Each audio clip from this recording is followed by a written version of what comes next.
hosted by you/Vittoria Vicei. Today, my boyfriend, Eric, 24M, and I, 24F, were invited to the wedding of one of his oldest friends from school. We received our save the date months ago, and the invite was addressed to Eric and Vicky. Our invite stated we were invited to the whole event, the service, the breakfast, and the evening reception. Our RSVP required both of our dietary requirements for the breakfast, which we replied to ages ago. I thought this was pretty awesome and generous of the bride and groom, as I had never met either of them and Eric was only close with the bride, so it felt like a very nice gesture. The wedding was a few hours away from where we live, and since neither of us drive, I booked train tickets in advance, which came to about £60 each for a return journey, and an Airbnb, which worked out at £90 between us. We don't earn a lot, so this was quite a big expense to justify. However, since they had invited us to the whole wedding, we thought it would be rude not to go. The bride also specified colors we should wear, so I bought a new outfit since I didn't have anything formal that would be suitable. Not the end of the world, but with Christmas coming up, it was a bit difficult, and I had to be really frugal throughout November to make it work. The total spend was probably double what I would typically spend monthly on fun stuff like going out for dinner or drinks or buying new clothes. We arrived at the service, and it was beautiful. The bride looked lovely, and it was very emotional. I get nervous at weddings, so I hadn't eaten beforehand, figuring the 4-course breakfast would fill me up nicely. After the ceremony, we went straight into the venue to have drinks and sit at the tables. We were towards the back of the line into the venue, so half the congregation had already sat down. We glanced at the seating plan, saw Eric's name, and headed over. There was no place setting for me. Eric found his name, but there weren't any free seats at the table. Eric sat down, and I asked an usher if there had been a mistake. He didn't know, so he waved over the bride. She and I had never met before, but she seemed friendly, until she opened her mouth. "Oh no, you're not part of the breakfast, the invitation was just for the reception and service. You're welcome to come back later." This was in front of most of the guests who had already sat down in a large venue, probably 140-ish seats. The usher suggested I go to the pub. Eric didn't know what to do but didn't want to cause a scene, so he stayed put and quiet. I quite literally have never felt so embarrassed and humiliated in my life. I left, and it was raining heavily. I hadn't brought an umbrella, since it was an indoor wedding, and being in a rural place, I had to walk about 20 minutes to get anywhere else. The usher had suggested a pub where the other guests are, so I just kept walking, but my shoes were ruined and soaked through. I was also pretty damn cold because it's December and I was dressed for a wedding. I got to the pub to find a handful of merrymakers drinking heavily, at 2 p.m., in wedding clothes. I introduced myself kind of awkwardly, as they were total strangers, but they were really nice. They invited me to sit with them and tell them about the service. All of them had only been invited to the reception. I asked one of them if I could see their invite, and it was crystal clear that they were evening guests. There was no mention of the service or the breakfast, nor their dietary requirements. Apparently, I was the only person who was invited and then uninvited to the whole event. I sat with them and had some food because I was starving, but they all started leaving to get ready at about 4 p.m. Since I was a total stranger, I didn't think it best to ask to come with them. Besides Eric, I didn't know anybody, and I had never been to this town before. Since being ejected at around 1:30 p.m., I was expected to hang around until 7:30 p.m. when the reception started. So I left.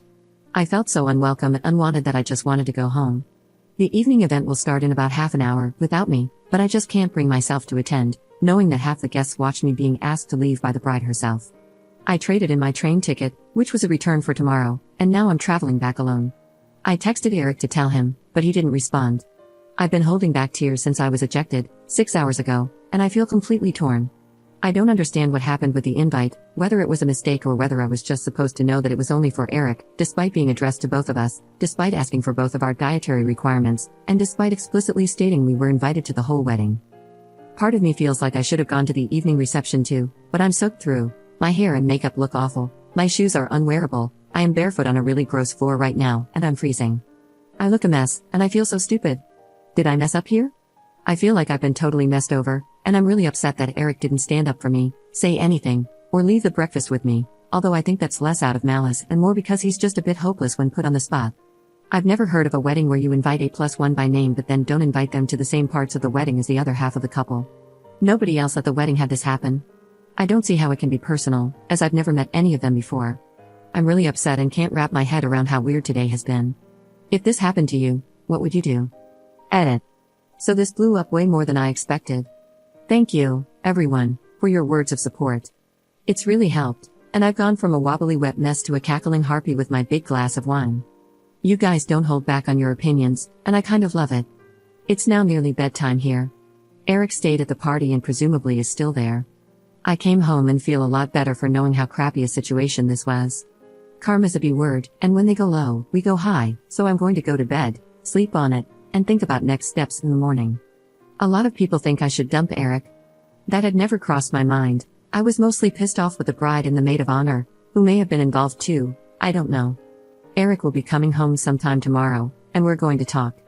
I want to hear his piece because he's been drinking since lunchtime. He might just be a dum-dum rather than a full-blown jerk. Either way, no wine-fueled sudden decisions right now. I will try to come back and update as and when anything else happens. Thanks, everyone. Update 10 days later. I hadn't expected such a big reaction to my first post, and I just want to say thank you to everyone who gave advice and was supportive. I was feeling really down when I initially posted, but after an hour of drinking wine and reading your comments, I felt a lot more sane and calm. I wanted to clarify a few things that people were confused about or that weren't clear in my first post. I'm in the UK, and our weddings are different from how weddings are held in the US. Traditionally, there is a ceremony, the wedding breakfast, which is a sit-down 3-course meal. Although it's called breakfast, it usually takes place in the afternoon, followed by speeches, and then an evening reception, which is like a disco.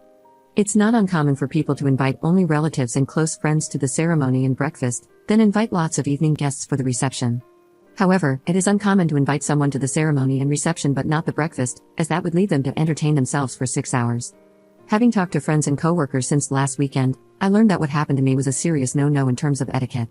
Eric and I have been together for nearly a year and a half, we live together, and we have a pretty strong relationship. He had no past romantic connections with the bride, I'll call her Marie, which some people were asking about. They went to school together from the ages of 4 to 10 and remained in touch as pen pals/Facebook friends since then. They rarely see each other in person, and the wedding was the first time he had seen her in about 2 years. There was zero phone signal at the venue. We noticed this when we arrived for the ceremony and were a little annoyed because the wedding had a hashtag we couldn't exactly tweet about with no signal. This becomes important later. We didn't know until we arrived at the wedding that the maid of honor, Helen, was Eric's ex-girlfriend. They were together for 3 years, and she cheated on him and dumped him. They have a lot of bad blood and did not have any contact with each other. Okay, on to the update. After leaving the ceremony, I got straight on the train and went back to my hometown. I was on the train when I wrote my first post. When I got home, I told my parents everything, and they weren't particularly impressed. Like most of the posters here, they were perplexed that Eric hadn't come with me. My mum gave me a big hug, ran me a bath, poured me a glass of wine, and I just tried to relax and forget about my day from hell. I still hadn't heard from Eric, but I texted him to let him know I was home safe and would see him tomorrow. Eric texted me back at about 9 p.m., asking me what I meant by home or the Airbnb we had booked near the venue. I clarified, and he said, okay, I'll see you tomorrow. Love you so much, X. I didn't really know what to make of it since the whole day had just been such a massive mess, so I finished my wine, watched a Disney movie, and went to bed. The next morning, since I still hadn't really heard from Eric, I assumed he would be getting in around midday, so I got up early and started wrapping Christmas presents. At 8 a.m., I heard a key in the door and, lo and behold, it was Eric, still in his creased suit, with red eyes and looking like death. He wasn't really making sense, so I made him have a shower and warm up, made coffee, and decided to talk once he was looking human again. We sat down together and pieced together his side of the story. Basically, once I had left, Eric was absolutely livid with Marie. He had frozen like a deer in headlights when she asked me to leave and was kicking himself for not doing the right thing. About 10 minutes after I left, Marie turned around and said, "Oh, actually, a few people haven't turned up. Get Vicky to come back, we have space for her now." Eric had tried to call me, but because there was no phone signal anywhere near the venue, he couldn't get through. Marie pretty much immediately said, "Oh well, never mind." She didn't want to be here anyway, which obviously was nonsense, and made Eric feel terrible. The meal was a very formal, sit-down affair, so he just grinned and bore it, assuming I would be coming back in the evening. Eric was the only person mentioned in the speeches, by Marie's father, who wasn't a family member, and apparently, it was clear to everyone how disappointed he was that I wasn't there to share it with him. When I texted him at about 6 p.m. to let him know I was going home, he never received it. He was only able to text me at 9 p.m. by hiking down the road for 5 minutes to find a signal.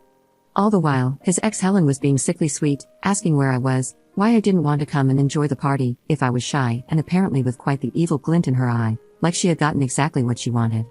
Neither of us knew she was the maid of honor until we got there, and given their bad relationship, Eric was pretty pissed off that Marie had failed to mention she had such a prominent role in the wedding.